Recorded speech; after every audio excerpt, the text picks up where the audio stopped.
Tingnan natin kung magkakasya dito sa rear mirror bracket. In-order natin. Nako, mali. Tingnan ko muna yung dati niyang rear mirror. Parang nakita, parang naitago ko yung dati. Tingnan natin sana nandito. Ayun.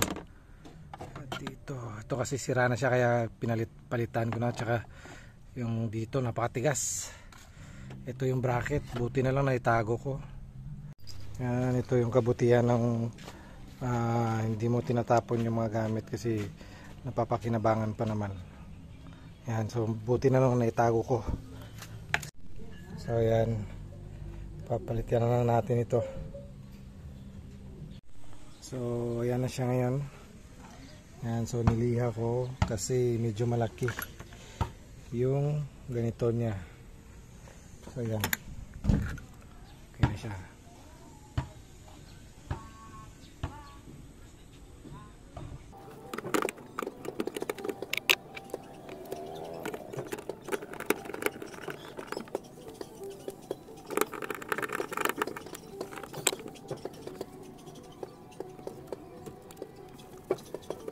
Ayan, so ayan na yung rear mirror niya pero parang maliit. Pila lang natin ng extension yung nakita mo sa DIY. So ayan na siya. Kalagay na siya ng mabuti. So pwede na natin lagyan ng mga sabit-sabit. So nalagyan ko na rin ng pabango. So okay na siya.